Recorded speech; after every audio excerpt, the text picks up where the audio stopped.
All right. Good. Is it morning still? Yes, it is still morning. Good morning, ladies and gentlemen. My name is Mr. Uminski. This is my ninth year teaching here at St. Philip's College. I was a student back in 2000. Started studying culinary arts. Decided sharp objects and I were not going to get along together because chopped my thumb off, zested my middle finger, and so I took a break from the kitchen and I wanted to switch to front of the house instead of back of the house. So I took 1 year break that turned into three, that turned into seven. And finally, in 2007, I came back to St. Philip's and switched my major from culinary arts to hotel management. So I was more on the front facing, guest facing side of the industry. And finished my degree in hotel management in 2009. And then I finished my degree in event management, hospitality event management in 2011. Um, and so I've been was finished up with the program here in 2011. I went and worked in the industry for about 4 or 5 years, and came back to teach in 2015. I earned my bachelor's degree at A&M San Antonio during that time that I was gone as well, and have been teaching this class. The professionalism class is one that I taught every semester. This is the first time I've taught it in 3 years. So I'm a little bit rusty. And actually, as I was going through and updating all of my stuff, everything was like, we're going to meet on Zoom because it was during the pandemic. And I was like, oh, wow, it's been a while since I've taught this class in person. So I'm really excited. Professionalism is a huge part of how I got to the point where I am in my career. Professionalism can either make or break your career. Okay. So, this is one of my favorite memes about professionalism. Professionalism is keeping a polite smile on your face when you want to punch someone in the throat. And that is so true. Sometimes when we're in the hospitality industry, how many of y'all work in hospitality? Okay. What do you do? Server. How many times do you want to punch your guest in the throat? Oh my gosh. Yeah. So it happens. What else? Line chef. Okay, excellent. How many times do you want to punch your coworkers in the throat? There we go. Andres, how about you? Yeah. Okay. But do we do it? No, because we don't want to go to jail. Right? We want to keep our careers. So professionalism is really knowing what is the most appropriate way of behaving in that particular setting, right? When you're hanging out with your friends, you act one way. How you act with your friends in that more social environment is not necessarily how you can behave in a professional environment. Okay, I'll give you a good example. When I was at Cheesecake Factory, so I worked at Cheesecake Factory. I was on the opening team at North Star Mall 22 years ago, and I think if you go to Cheesecake Factory today, their fresh fish special is still mahi mahi and pecan crusted catfish. I don't know; it's been a while since I've been there, but that was always our fresh fish special of the day. Um, and so this one time, this lady asked me, she was like, "Isn't mahi mahi dolphin?" And I was like, "Well," I was like, "I think it's called the dolphin fish, but I don't think it's dolphin." So I went and I got their drink orders. I went and got their bread. I was going through the whole steps, right? And then I came back and she was like, "Well, how fresh is your mahi mahi?" And I told her, I was like, "Well, ma'am, our dolphin tank's out back. So just give us a few minutes." I thought like we had a little rapport going, and not so much. I got spoken to by my manager that is not appropriate. She literally, I'm like, "Man, we're in North Star Mall. There's no dolphin tank anywhere." But sometimes you feel like what you can say to your guests is how you would joke with your friends is not. How many times have you been in a situation where you are, for those of you who are over 21, if you're at a bar, sometimes bartenders seem to be a little bit more relaxed in their professionalism than the average server. And sometimes they get a little bit too personal. They get a little bit more joking around. I personally am not a big fan of swearing. And so sometimes our language lapses and we think we get into this this comfort level. We think we're around our friends, and that could potentially cost you your job.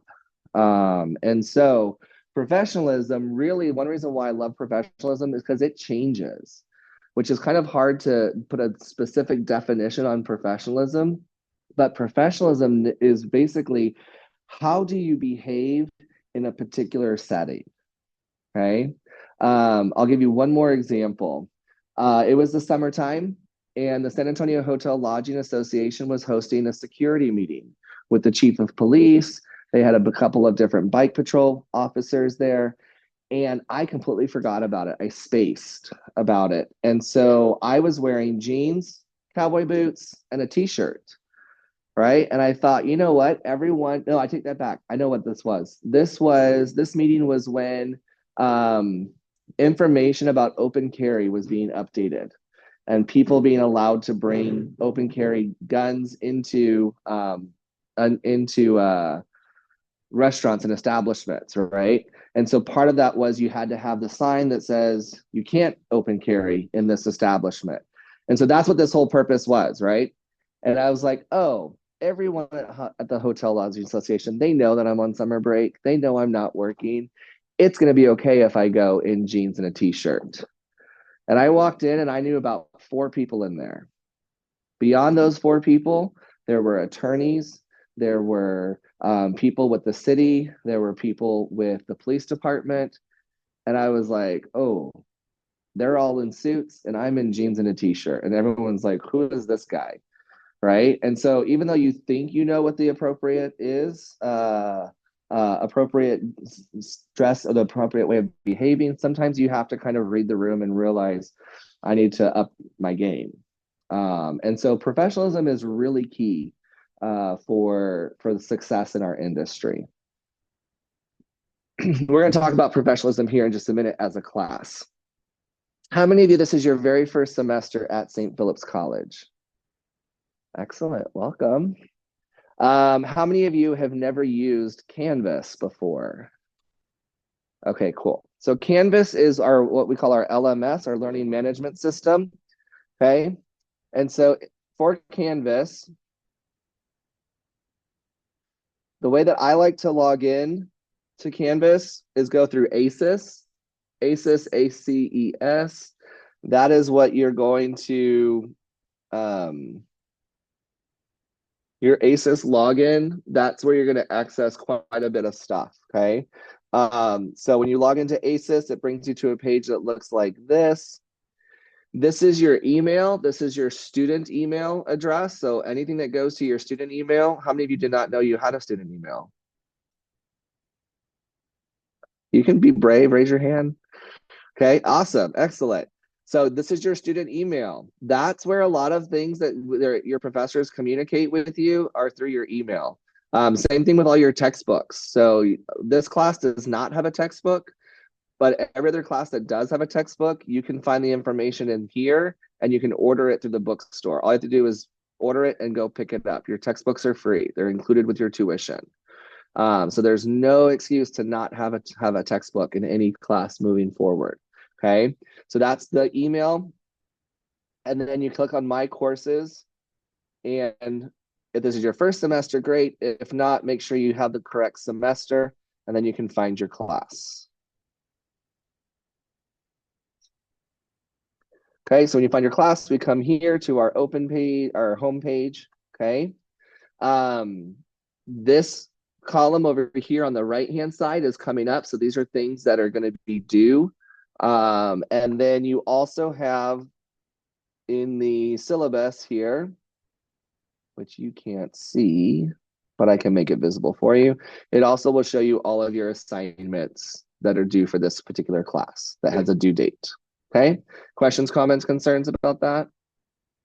All right.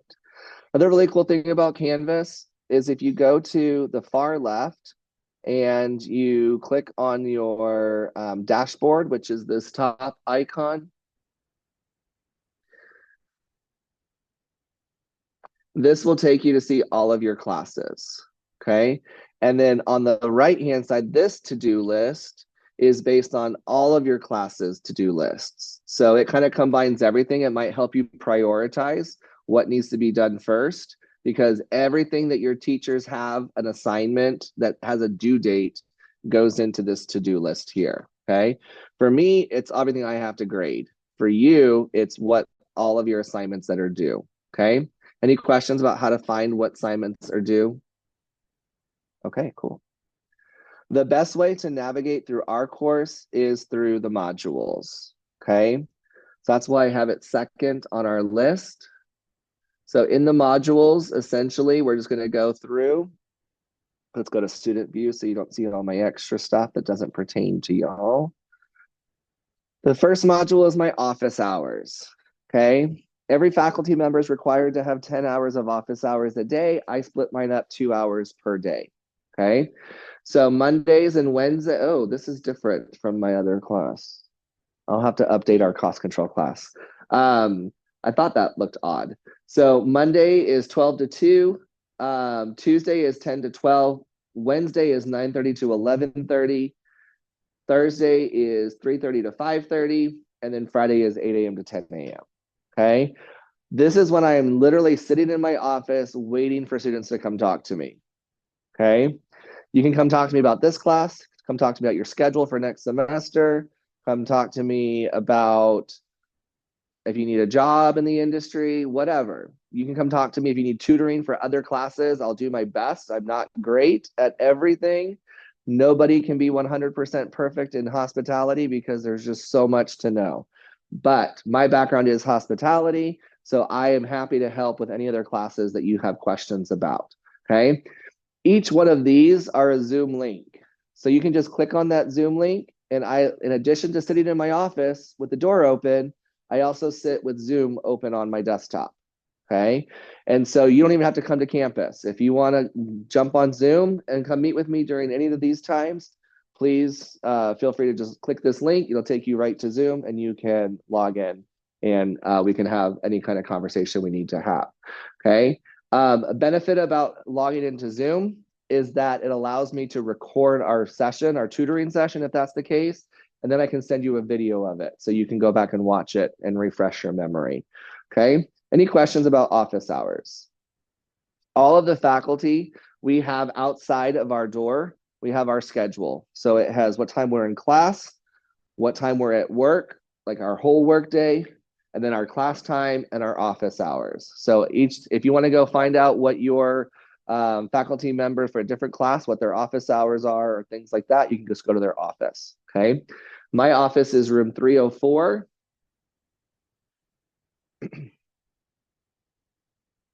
Which is directly, it's the second door on the left-hand side. If you go out, the door's right here, okay? My phone number is 210-486-2310. That's my office number. All of my phone calls for the office get forwarded to my cell phone. So even if I'm not in my office, it should ring to my cell phone. I don't always answer numbers that I don't know. And so if I don't answer, please leave me a voicemail so I can check that and then give you a call back, okay? I list this here because if you log into Zoom and I'm not logged in during one of those 5 times on those days, just give me a call. It may be that I just got busy and distracted and forgot to log into Zoom, okay? So just give me a call and I can log right into Zoom. There are some times where I do have to go off campus for meetings. I tried to work my office hours around those regular meetings, so I don't disturb those as much as possible. But in addition to teaching, I am also currently the president of the Alamo Area Hospitality Association. So it's a local networking group here for hospitality. I'm on the board of directors for the San Antonio Hotel Lodging Association, and I'm on the board of directors for the San Antonio Visitor Alliance. So I do keep pretty busy outside of work, in addition to working on my doctorate degree in education with a focus in higher education leadership. So someday I'll be president of St. Pope's College. Aspirations, we've got to have them. All right. So any questions about Canvas? All right. Does someone have their schedule, their printed out schedule? Who has their printed out schedule? Can you tell me what time this class ends? 11:25? Okay, thank you so much. Most classes are an hour and 15, but because this is an 8-week class and we only meet once a week, it's a little bit odd. So 11:25. We have an hour and 25 minutes. Perfect. All right. So I did put this schedule in Canvas. I'm going to open it up here so you can see. So today we're going to talk about professionalism and goal setting. Okay. Next week we have no class. Monday is Labor Day. Campus is closed. Okay. And then we do have, we'll continue on. The schedule might change a little bit. One thing I'm working on right now is mock interviews. So I'm working with Whataburger to try to bring in some of their general managers of their restaurants to come in and do some mock interviews with you to kind of give you that practice. How many of you have never interviewed for a job? Raise your hand. Okay, awesome. Very cool. We'll talk about table etiquette. And then in this class, I normally do like a small table setting exercise and activity. But on this week, on September the 18th, we're hosting a luncheon upstairs. And so as a class, we're going to set up the whole dining room.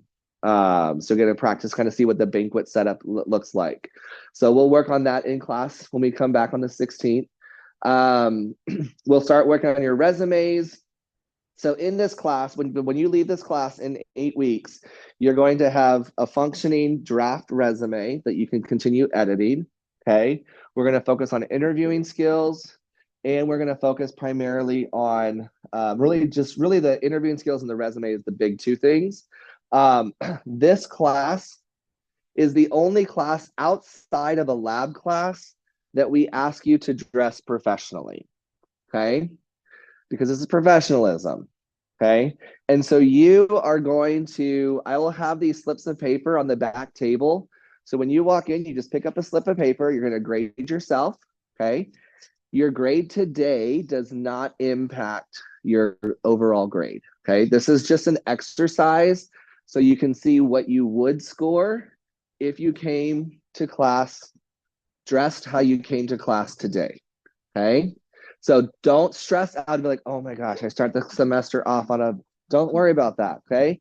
I didn't tell you. And so if I didn't tell you, then how can I expect you to do anything if I don't tell you to do it in advance? Okay. So I will have these on the back. This is just an exercise so you will know. Okay. You'll just pick one up. Now, you'll notice we have a rack of clothes back here. I have another rack that's inside my closet. If you do not have professional attire, you are welcome to come and select anything off this rack and you can have it. It's yours to keep. Okay, these are donations from industry professionals. You are welcome. There's some suits. There's more women's clothing inside the closet. So you are welcome to look at that after class is over and you can take it home and it's yours. I don't care if you wear the same thing every single week. I only see you once a week. So I'm going to assume that you took it home and washed it. But I don't care if you wear the same thing every week. That's how your professional attire begins. Your professional attire begins piece by piece by piece. When I was younger, I didn't want to move out of my parents' house because I wanted the leather sofa and I wanted the big screen TV and I wanted the nice cookware set, right? I wanted it all at the very beginning. And then I realized if I wait till I have all of that, I'm never going to get out of my parents' house. And so I decided, you know what? Maybe a Goodwill cook set is not that bad. Maybe a couch that my parents are getting rid of is not that bad. And so eventually I was able to do that. And piece by piece, I was able to have a full set, right? So that's how your professional wardrobe begins as well, piece by piece. Okay, so let's take a look at this. Everyone, your professionalism grade is going to be based on 3 points. So everyone starts with 3 points. Okay, let me see if I can't open this so that way people on Zoom can also see what we're talking about. Here we go.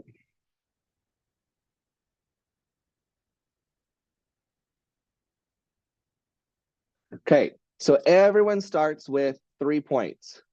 And basically, if you circle what's in the acceptable item, column, then you don't lose points. If you circle something on the unacceptable or not acceptable, then you lose 1 point for each side, right? So top, bottom, shoes. That's what we're going, 3 points, 1 point each, okay? So what I want you to do is go ahead and take a pencil. If you need one, there's some up here. Take a pencil or a pen, circle, look at your top. Is it a blouse? Is it a polo or a button down? Is it a chef coat that is buttoned to the very top? That is our standard here, that your chef coat cannot be unbuttoned. That's unprofessional, okay? And so if you do decide to wear your chef uniform, you absolutely can, okay? You don't have to wear the hat because we're not in the kitchen, but your chef coat, your chef pants, and your chef shoes is perfectly acceptable. So if you don't want to go out and buy a professional attire wardrobe, you can come and just dress in your chef uniform, okay, if you already have one. So go ahead and circle what you are wearing, okay? Again, this does not impact your grade. This is just an example. Everyone's going to get 3 points today, okay? So I'm going to circle mine, button down, khakis. I don't have dress shoes, but I have cowboy boots. We're in Texas. That's acceptable.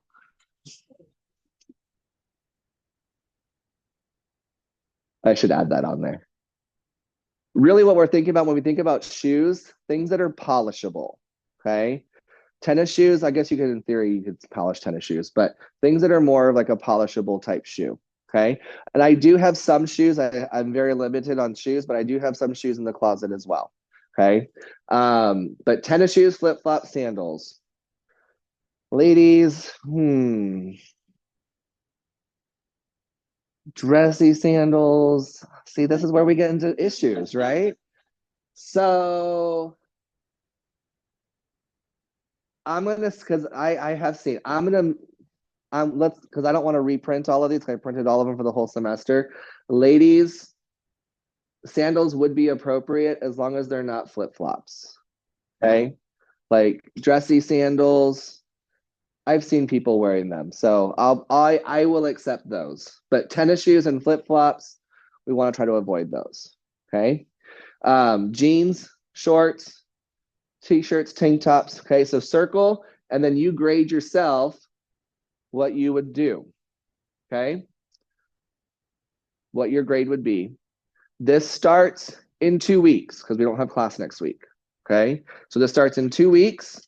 You're gonna pick up a slip on you as you walk in, and you're gonna grade, you sit down, grade yourself, and then when we're done at the end of the day, we're gonna drop off your name tents and your slips of paper on the back table, and we'll be good to go, okay? And then I'll grade them after class is over. I'll fill in the grades. Questions about this? Yes.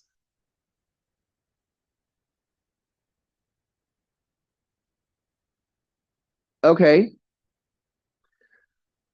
I mean, but they're long pants or shorts? They're long pants, then yeah, that would be okay. Yeah.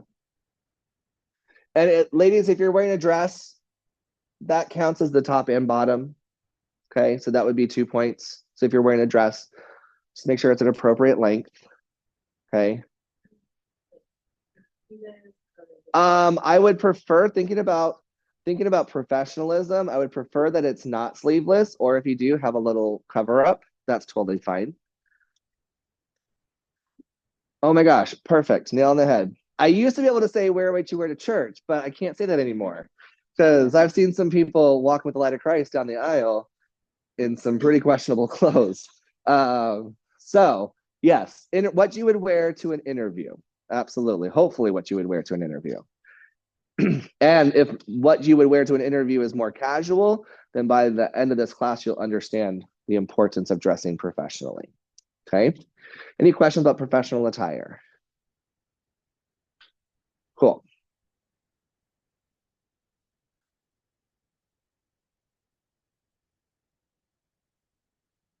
When I applied for this job here at St. Philip's, um,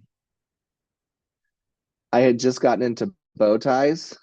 And so I remember my professor of hotel management, she called me a couple days before my interview, and she said, "David, I just want to remind you, you have an interview in 2 days, and you need to dress professionally." And I said, "Oh, of course, I got it. I know how to dress professionally." And I said, "So what by professionally, does that mean bow tie or necktie?" And she said, "I would always err on the side of being more conservatively dressed." She's like, "So I would wear the necktie for the job interview and save the bow tie for when you have the job." And I was like, "Okay, heard." And so yeah, so this is actually one of my brand standards is wearing a bow tie. Most people associate that with me. This was actually my very first bow tie. I got it for a wedding for my bride and groom. And I'll tell you this one story. Um, so I did not know how to tie a bow tie, but this is a tied bow tie.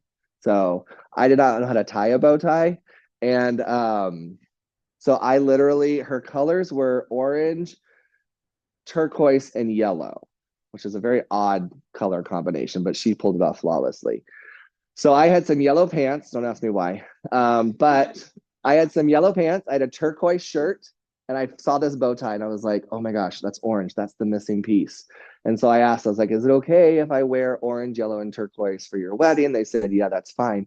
And so at the end of the night, after about an 11-hour day, probably more than that, end of the night, I untied my bow tie and showed her that I had learned how to tie this bow tie specifically for them. And she gave me the biggest hug. And luckily, her photographer was right there and captured that moment. Um, and I love that picture because it's after a long 11, 12-hour workday, but there's no exhaustion in our faces. Her mother had a heart attack at the wedding. And even that stress was not even in our faces because I think that's what we have. I think that's the one thing that's really special about hospitality. How many of you culinary majors? Raise your hand. Culinary majors? Pastry majors? Okay. Any hospitality majors? Excellent. Hotel majors? Excellent. Excellent. And then who am I missing? Restaurant. Anybody restaurant majors?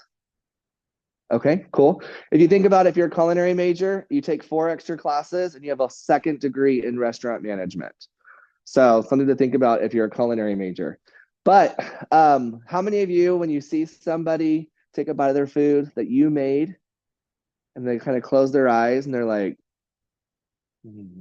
what does that do? It uplifts your spirits, right? It makes you smile. It's like, I caused that with the food that I created, And so I think that's one thing that's really important about hospitality is that we have that opportunity to have that impact on people.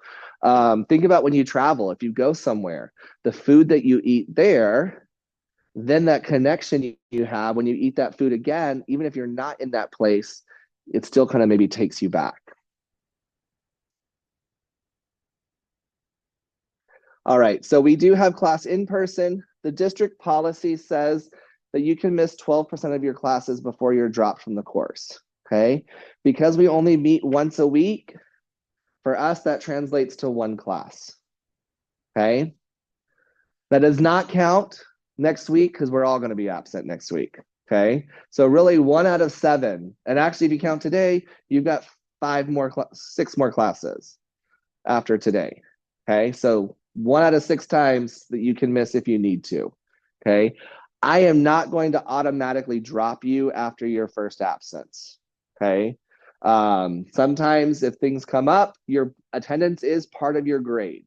So if you do miss, not only are you going to miss your attendance grade, you're also going to miss this assignment, your professional assignment.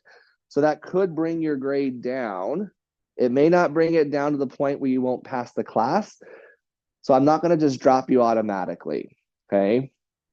But I talked about this in my last class. In your college career, how many is your first semester in college altogether? Okay, cool. So during your college career, okay, your academic career, you do have the option of withdrawing from classes.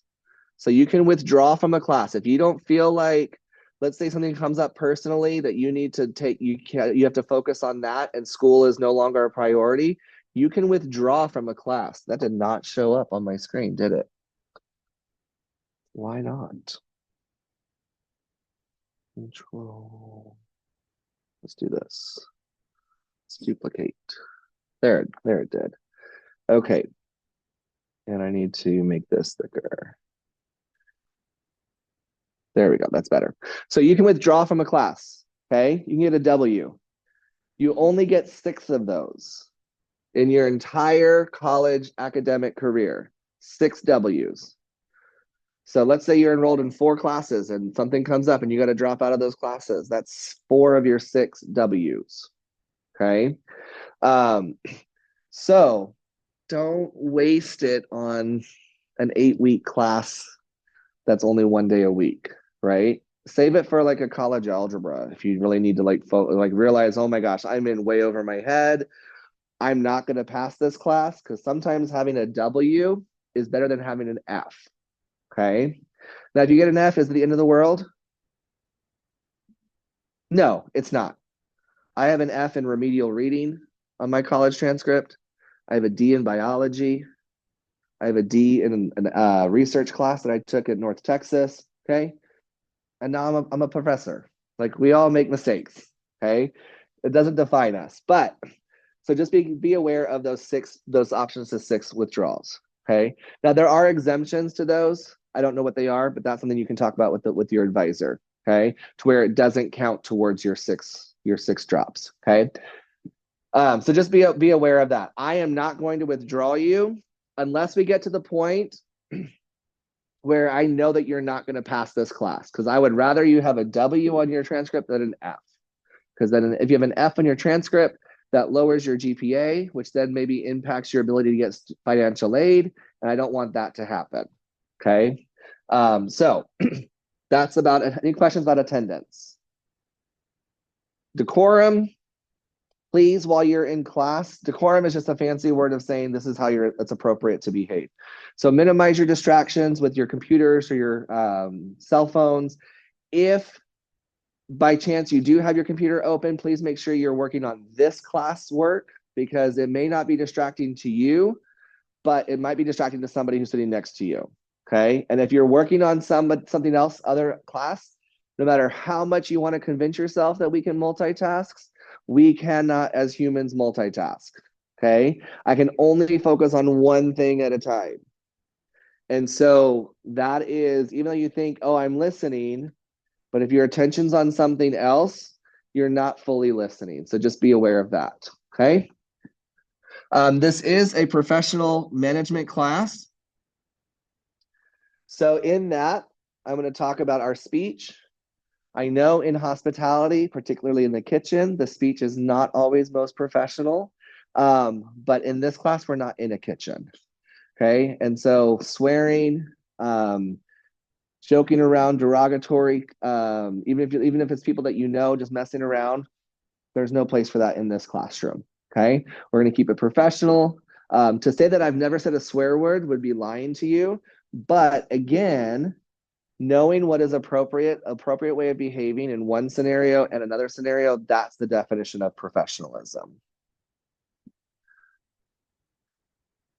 Your assignments are most always due at 8 a.m. on Mondays. A lot of teachers default to Canvas 11:59 p.m. Okay. I can guarantee you that I am not up at 11:59 p.m. waiting to grade your papers. Okay. And so if I'm not up waiting to grade your papers, I don't care if you have an extra 8 hours and 1 minute to turn your papers in at 8 a.m. Okay.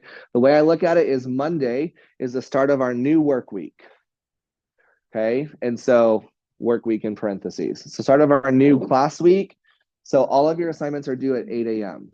on Monday morning. Okay. There are some videos for you to watch prior to coming to class. Please watch those videos. Let me show you where you can find that in Canvas.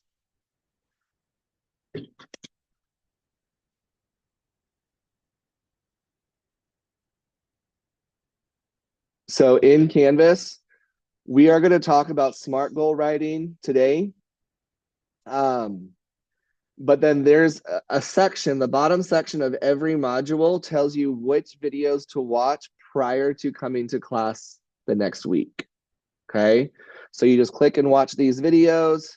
So next week we have 5 videos dealing with communication and time and stress management.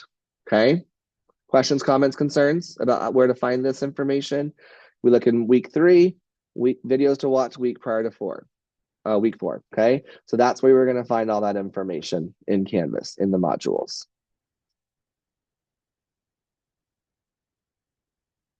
All right.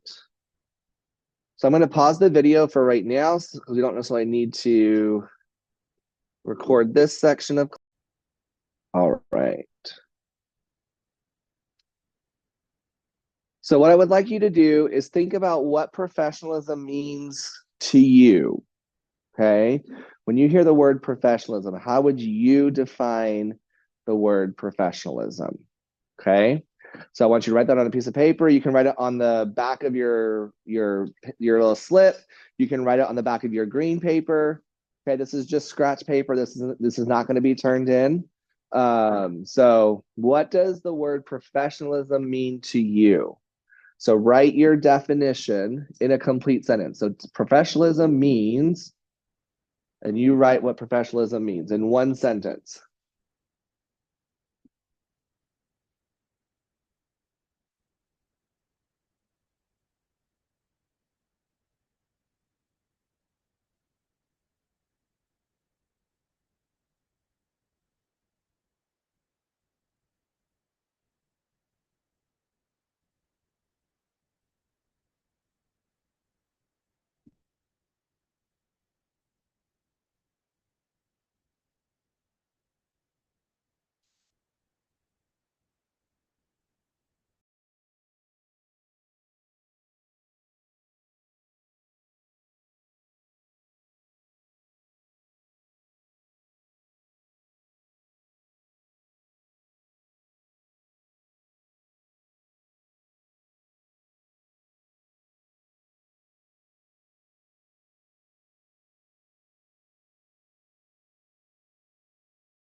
Okay, cool. Next definition.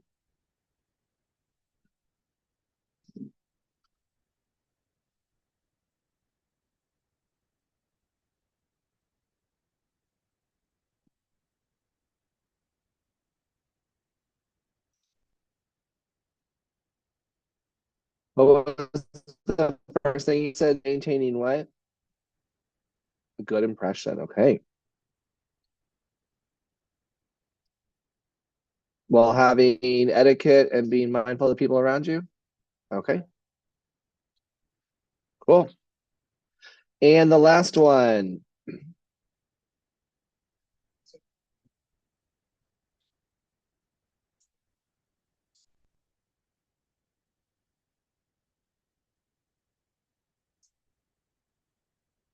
Okay, say one more time for me. Being respectful, accountable.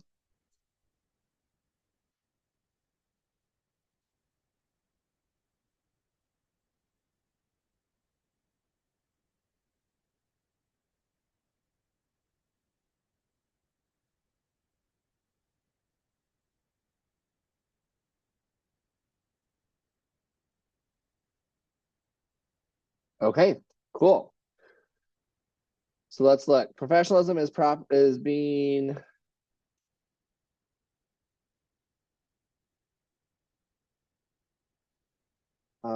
let's see, is maintaining a good impression,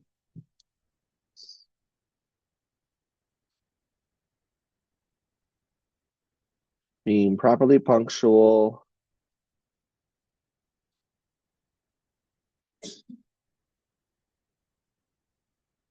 I like this. Start doing stuff that is polite and appropriate, maintaining a good impression, being properly punctual, and maintaining sophisticated decorum.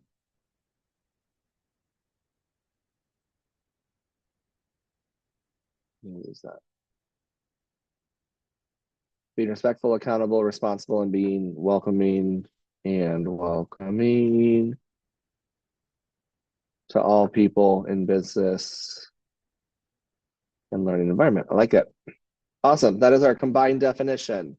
So professionalism is a way of conducting oneself that is polite and appropriate, maintaining a good impression, being properly punctual and maintaining sophisticated decorum, and being respectful, accountable, responsible, and welcoming to all people in business or learning environment. That is our class definition of professionalism. Let's give ourselves a big round of applause. Okay, excellent.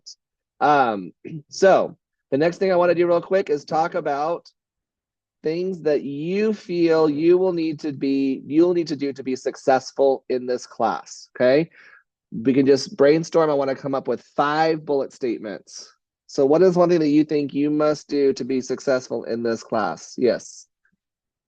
Okay.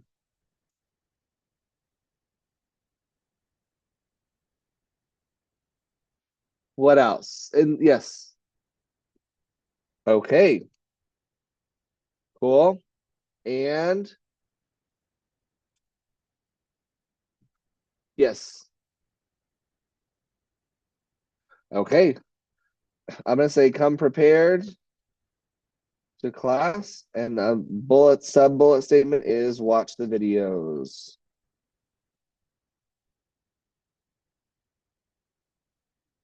Okay, good. Anything else you can do to be prepared to come to class? Good. Proper attire. And last thing, maybe what else we can do to come prepared to class? Besides show up, yes. Good. Okay, good. I like that. Have questions prepared. So as you're taking notes, as you're watching the videos, take note that you want to ask questions about. Good. I like that. All right. 2 more. Something we need to do to be successful in this class. Listen. Oh, good. Listen and pay attention.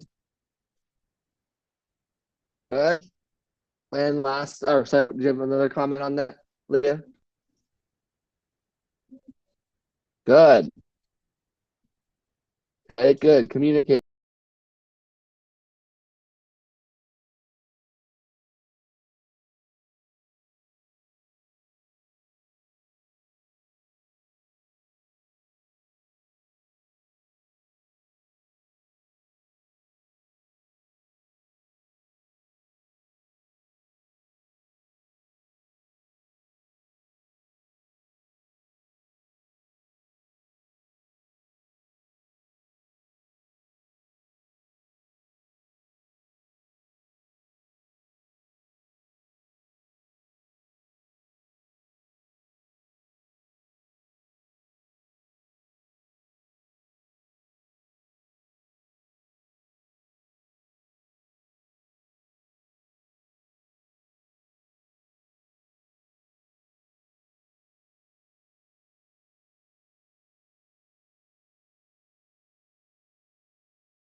Okay. So hopefully this first video is not too bad. But all right. Asking for help. I don't know what's going on unless you ask for help. Now, I don't need like all the details, okay? But let me give you an example of a time that I asked for help and it really helped me out, okay? I was finishing up my basic courses at SAC, San Antonio College, for me to transfer to A&M San Antonio. Okay, I was going for a business degree in my bachelor's in business, but I had to transfer with all of my core classes like science and history and math and all that stuff. I had to transfer to A&M San Antonio fully complete because they didn't offer those classes at the time. I had to take a science class for science, or I had a 4 credit hour science class, which means it had a lab component. The only one that worked in my schedule was biology for science majors. Okay, these are people who are going to be med students, pharmacy students, dental school, and here I am, a wedding planner, and I'm like, oof. So I had to have an 80 on my final exam to get a 60 for the semester as my final grade. Okay. And that's a D. That's the lowest D you can get. The day I found out I could get a D in biology and it counted was like the happiest day of my life. Okay. And I went and talked to the professor and I said, I can't remember what his name was, but I told him, I said, I am a wedding planner. And my learning style is if I cannot apply it to my daily life, it doesn't stick in my head. Okay. And so I told him, if I have a bride who's a scientist and she wants her centerpieces to look like mitochondria, I can do that because I know what it looks like. If I have a bride who wants her centerpieces to bubble all night long, I know how much potatoes and hydrogen peroxide to put in there because I will be able to calculate that. It's like, but beyond that, I can't do it. And so he asked me, he's like, why are you in my class? And I told him, I was like, I had to have a 4 credit hour lab class science credit. I was like, I swear to you, I promise I'm not going to be a doctor someday. I was like, I just need this class to finish. This is my last class before I can go to A&M and get my bachelor's in business. I did not score higher than a 50 on any regular exam in the whole semester. And I got my grades, my final grades, and I got a D in the class. Okay. So if I had not talked to him, what do you think he would have given me? An F, the grade that I earned, right? But if I went and talked to him, because I went and talked to him and I explained to him the situation, now I can't tell you it's always going to work out that way. But if you don't go talk to your professors, then we don't know what's going on. Okay. Now, in my class, in our program, if it's a lecture class, more often it's a C or better. Okay. If you're in a lab class, it's a B or better in order to get credit for the class to not have to take it again. So all of your lab classes in culinary and baking and pastry, you have to have a B or better, an 80 or higher in order to not have to take the class over again. Okay. So please ask for help. So I'm going to post this in Canvas and as a quiz. And in the quiz, all you have to do is just type your name in the box. Okay. Actually, I'm going to make it even easier. I'm going to do a little section where you just click the little checkbox and hit submit, and it'll grade it for you. Okay. To help you be successful in this course, I am committing to being available during my office hours and by appointment if you're not able to meet during my office hours, and to post these recorded lectures 24 hours by the end of the class finishes. Okay, so within 24 hours, if you are absent or if you come in a little bit later, you can go back and watch the information that we covered during the time that you were out. Okay, so that's my commitment to you all. That's not what I want.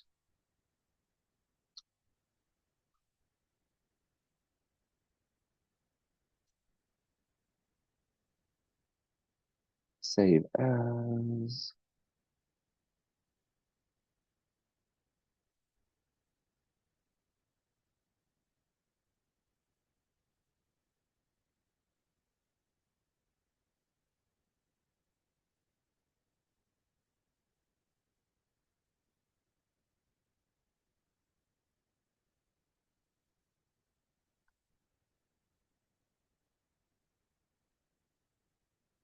Okay, I will get that added before the end of the day today, so you can submit that student agreement. Okay, and then that way, when you come back to me in about 3 weeks, you're like, Mr. Uminsky, I don't understand why I have a low grade. Then I'm going to be like, well, let's look at your proper attire quizzes, and let's look at this and see. So this is just a way for me to kind of go back to say we have talked about this. Okay. Oh my gosh, we only have about 10 minutes left. What? That's okay. We got 10 minutes. Whew, that's so much time. You can do so much in 10 minutes. So your to-do list essentially is to complete the getting started quiz that's in Canvas, and then we're going to sign that agreement. Okay. I would like for you to think about ways that you can practice positive thinking. Okay. I know that the world is not sunshines and rainbows all the time. Okay. But I will also tell you that there have been studies about people who practice positive thinking. And if you say I'm a mess or I'm so disorganized over and over and over again, then that negativity, that negative connotation just brings you down. Okay. So if you say like I'm so disorganized, I cannot get disorganized. Okay, let's think about one thing that we can do to focus on in a positive way, and then we can build upon that. Okay, think about the snowball effect. I talked about it in my last class, but the snowball effect, essentially what we did with our professional definition was a snowball effect. We started with your personal definition, and then we grew your definition, and we grew and grew and grew until we had the whole class definition of professionalism. Okay, so think about, here's some examples of positive thinking. You don't have to use specifically these, but think about if you find yourself kind of being down, especially if this is your first semester, at the end of this week, you're probably going to be exhausted. I mean, I'm already exhausted and I've only taught 2 classes today. And so we need to remember that sometimes if we focus on that negative, then that's only going to kind of bring us down a little bit more. Okay. So the one thing I do want to talk about in our last 10 minutes of class, I want to share a whiteboard. How do I do that with this new system? Stop share whiteboard. I want to use the classic whiteboard. Excellent. Okay. So what we're going to talk about oops, you can't see what I'm seeing.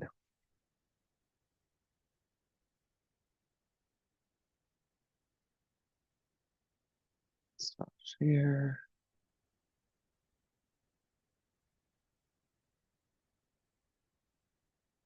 Duplicate. Here we go. Okay. Let's go to Zoom. Okay. So what I want to talk about in this last few minutes of class is SMART goals. Okay.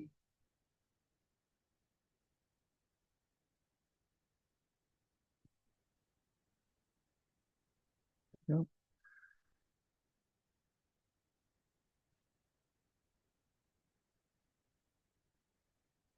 Okay, so a SMART goal. How many of you have heard of the acronym SMART when we talk about goal setting? Okay, excellent. A few people. Good. What does S stand for? I'm going to use the screen because it's easier for me to write. What does the S stand for? Do you remember?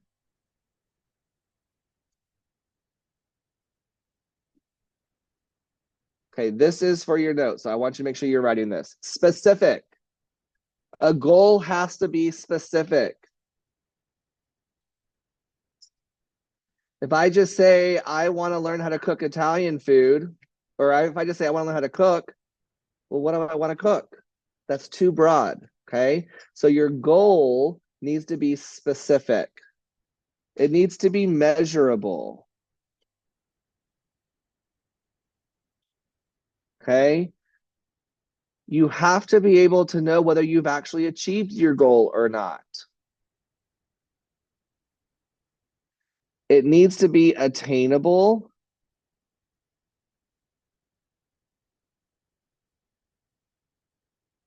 Meaning you don't want to set your goal so high that it's unattainable.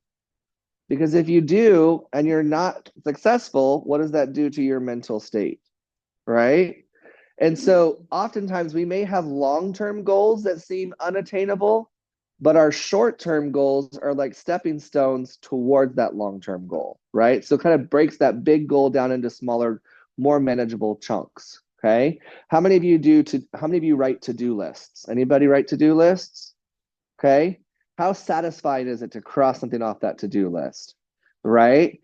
How satisfying is at the end of the day, I'm like, you know what? I can get this, this, and this done.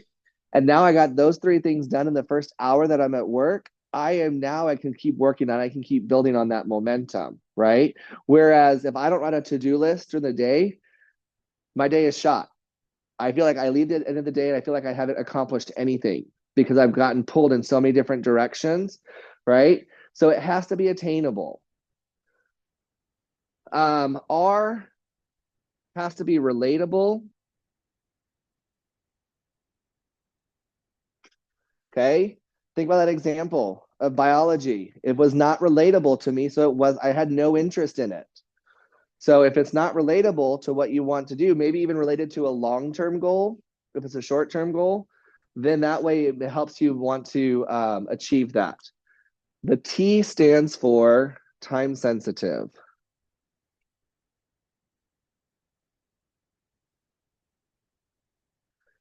If you just say someday, I use this example back when I used to teach this class. I earned my master's degree in 2020, May of 2020. And prior to that, I said, I want to earn a master's degree by 2020. That's the time sensitive part. If I just say I want to earn a master's degree, well, there's no time limit on there. Then maybe I'll go another year before I had to do any work towards that. And I do another year. And before I know it, I'm 5 years on the road and I haven't even started on a master's degree. Okay. I think it's really interesting. Education changes you because when I finished my degree in 2011, I thought an associate's degree was it. I was like, I'm done. No more school. And then I was like, well, maybe I'll go for a bachelor's degree. I was like, well, maybe I'll go for a master's. And now I'm going to do a doctorate degree, which is weird because I was the last person in my family to earn an associate's degree. My younger brother had his bachelor's before my associates. And we used to joke because school was not a priority for me. And now I'm the first and only one to pursue a doctorate degree. I'm like, yeah, that's right. Okay, so SMART, SMART, specific, measurable, attainable, relatable, and time sensitive. Okay, you could say, I want to save money. Who wants to save money? Okay, is that a SMART goal? I want to save money. It's a good goal. Is it a SMART goal? No, it's not specific. How much money do I want to save? Right? If I just say I want to save money and tomorrow I decide to bypass getting tacos for breakfast, then I've saved money, right? But have I reached my goal? I don't know. So specific, I want to save $500. I want to save $30 per paycheck.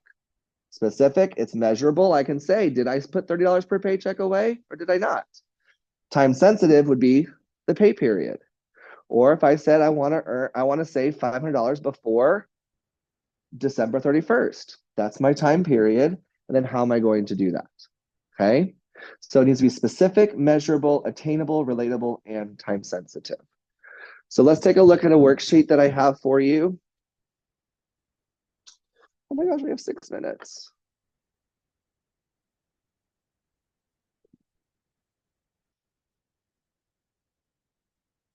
This is going to be in Canvas.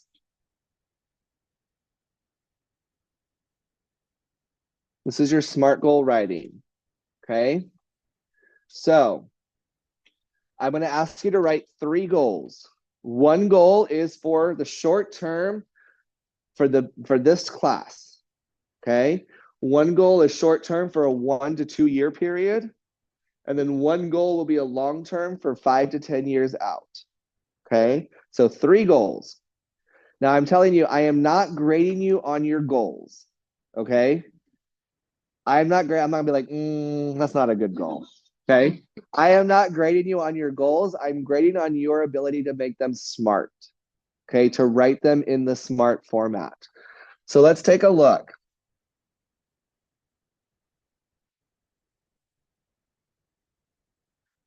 So I would like you to write one long-term goal using the SMART method in class. So what you can do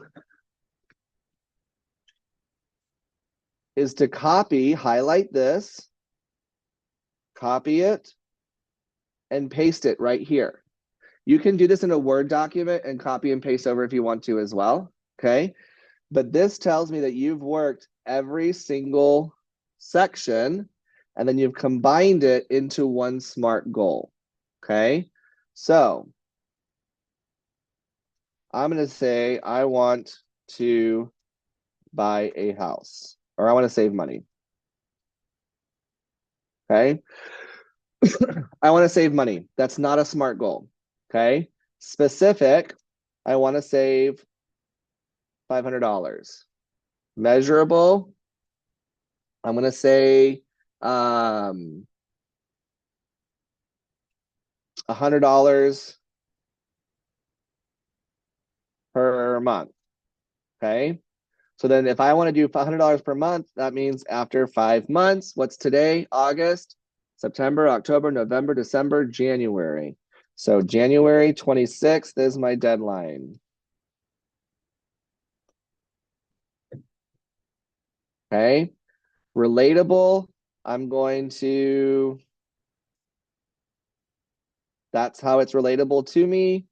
And is it attainable? Yes. Okay. Now, again, you're the one who gets to decide, is it attainable or is it not attainable? Can I save $100 per month or could I not save $100 per month? It's completely up to you. Okay. This is your goal. And then your SMART goal is I want to save $500 by January 26th by saving $100 per month. Okay. So that is how we go from I want to save money, which is a good goal, but the SMART goal is I want to save $500 by January 26th by saving $100 per month. See the difference in those two goals? Okay. So I want you to come up with a long-term goal that is, again, the long-term goal is 5 to 10 years. Short-term goal, and then you got two short-term goals. So one is related to this class in the next 8 weeks. What can you do in the next 8 weeks? Okay. I want to study more. Well, that's a good goal, but how are you going to do it? I'm going to delete Facebook from my phone. That's drastic. Okay. So questions about your SMART goals. Okay. So let's take a look real quick. And then the last 2 minutes of class.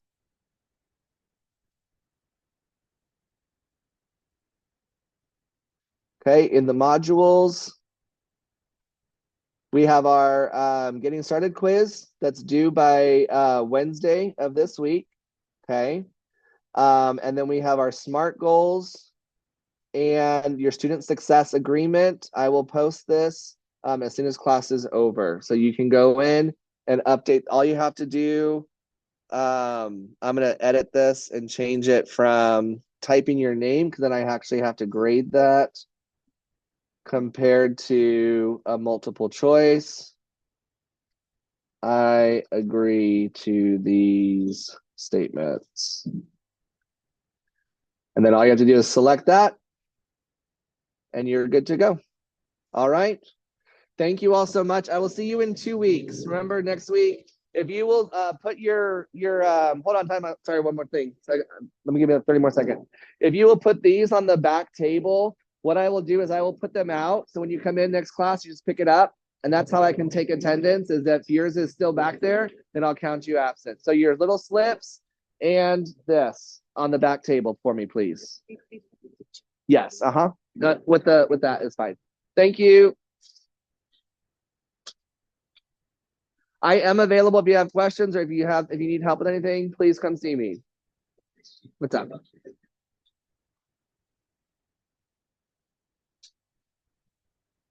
Yeah.